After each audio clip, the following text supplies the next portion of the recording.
long term ini bisa jadi sideways. Gold ini bisa turun sampai di area 1676, nanti naik lagi.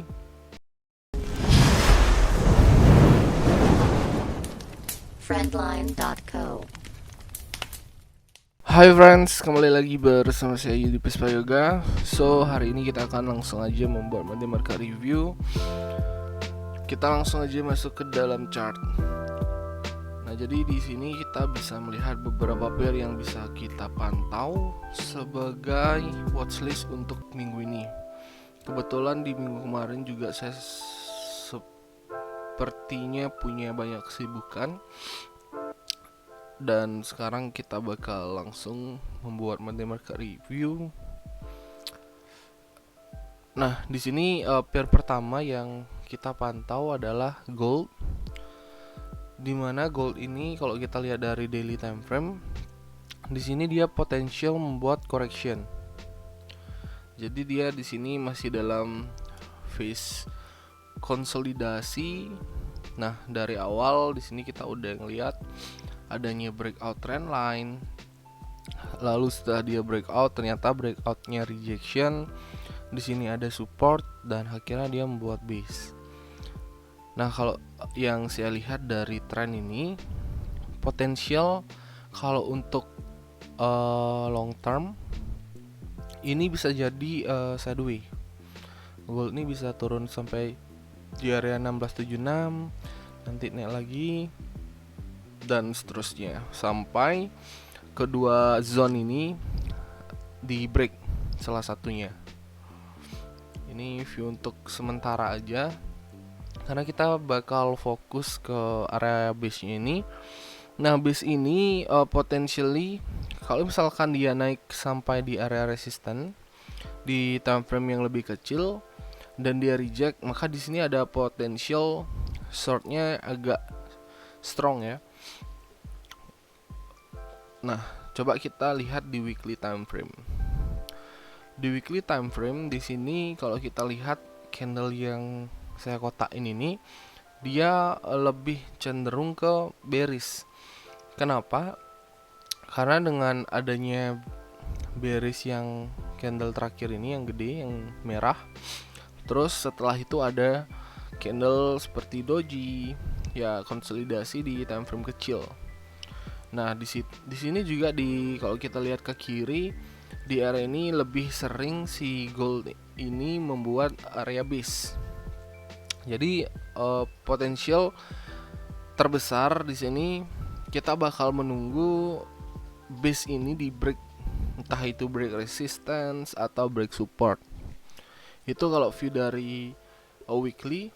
Nah, kalau kita lihat dari 1 month, di sini terlihat closing candle di bulan lalu reject. Namun 2 bulan terakhir ini dia reject di area resisten. Sini ada rejection yang sangat keras, di sini ada reject. Nah, yang ini di sini dia closing body candle-nya 50%. So, di sini dia masih belum jelas dia mau kemana. Lagi 3 hari, kurang lebih lagi 4 hari lah dia closing candle monthly.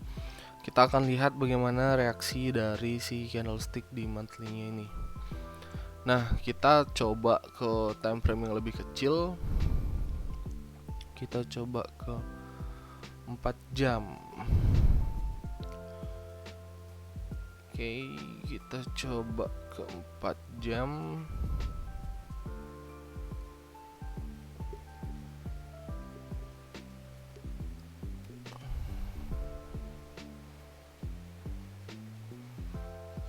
Nah, di 4 jam kebetulan kemarin ada sempat entry di area 1824. Ya, di area ini, dan tadi udah di close. Nah, kalau dari 4 jam kita ambil range dari area ini, terus yang di resisten kita ambil range juga di area ini. Nah, di 4 jam pun juga dia memiliki zone, yang dimana zone ini support dan resistan atau supply demandnya masih sama-sama di respect. hal ini menandakan bahwa dia potentially sideways. Kalau kita ambil dari sebelumnya kan awalnya dia bergerak di area ini. Nah, setelah itu ini di break, cuman ini tidak bisa di break. Dia mantul lagi dan potensial dia bakal nyari ke area resisten kalau menurut dari time frame 4 hours. Oke, ini dari time frame 4 hours. Cuman kita masih butuh kesimpulan, butuh add source untuk kita eksekusi di gold ini untuk ngambil buy-nya ini. Nah, di sini kita bisa manfaatin di lower time frame. Kalau dari lower time frame, di sini kemarin saya agresif, berarti ini udah positif menjadi higher low. Karena saya agresif itu di area ini. Nah, setelah area ini di respect, dia buat high baru, which is ini adalah gap tadi. Terus di sini ada higher low. Nah, di sini potentially higher low. Kenapa masih potential? Karena high yang di sini belum di break. Nah, misal di sini dia nge-break, kita bisa eksekusi kalau dia ngetest si higher low-nya nanti. Oke. Nah, di sini kan kelihatan ada area resisten. Kita bakal nunggu dia nyentuh di zone ini baru buat higher low, atau dia membuat high baru lagi. Misalnya seperti ini, dia buat high baru, buat higher low, baru kita entry buy. Nah, target untuk sementara dia masih akan potentially ke sini. Nah, tapi kalau misalkan skenario ini gagalnya kita bisa melihat ketika dia breakout, breakoutnya jelek, terus ketika dia pullbacknya juga jelek dan strukturnya berubah. Impulse correction di time frame yang lebih kecil itu bisa menjadi source tambahan buat kita eksekusi. Nah, oke, itu untuk si gold. Dan next kita bakal bahas JPY USD. Nah, JPY USD ini di sini dia sudah mencoba untuk bullish di sini. Cuman di sini kita masih belum bisa mengambil tindakan. Kenapa? Karena di sini dia masih ada impulse correction. Di sini impulse, di sini buat correction besarnya. Nah, di sini dia bisa menjadi potensial buat dia turun lagi sekali. Di sini the last chance buat JPY USD. Setelah ini baru dia reverse. Potentially setelah ini baru dia reverse. Kenapa? Karena di sini masih menjadi zone tujuan atau targetnya dari JPY USD. Nah, misal dari skenario ini berubah, misal nih dari skenario ini dia langsung bullish. Gimana sih cara ngelihatnya kalau dia bullish? Simple, minimal si JPY USD ini break dari high-nya ini. Jadi break dari zona ini dulu, dia buat high baru kita tunggu ketika ada higher low, baru kita short semua mata uang yang berlawanan dengan JPY. Entah itu JPY, GBP JPY, USD JPY, Audi JPY, dan lain-lain. So, kalau dia udah mempunyai struktur bullish seperti ini, kita bisa short di semua pair. Lalu yang kedua, di sini dia ada potensial buat turun dulu, baru dia reverse, atau bahkan kalau misalkan area ini masih di break, ini masih menjadi satu zone lagi.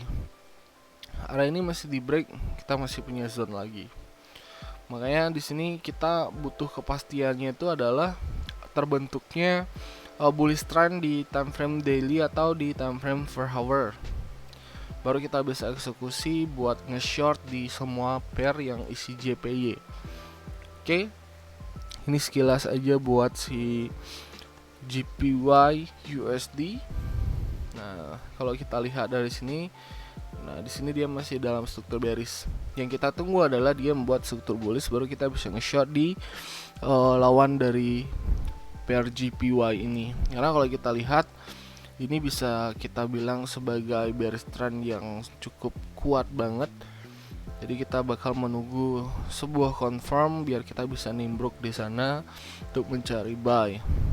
Oke, so coba kita lihat GBP JPY. Oke, GBP JPY kalau kita lihat tren yang bullish ini masih belum bisa di counter oleh si bearish.